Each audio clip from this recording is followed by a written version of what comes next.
Hey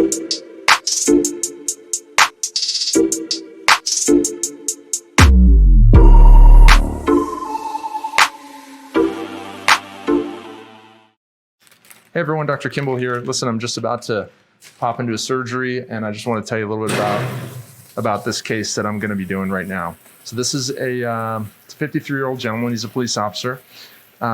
His problem is that he can't meet the physical requirements of his job, and the biggest one that he's having a hard time with is running and being able to, I guess, chase bad guys. Listen, I'm a runner, so I relate to that. He's only 9 years older than I am, and so it kind of hits home for me at least. I like to run. I'd run every day if I possibly could. So I want this guy to be able to be active and mobile. He went to a bunch of other surgeons and they looked at his back, and because he didn't have an unstable disc in his spine, they didn't think that there's anything surgically that should be or could be done for him.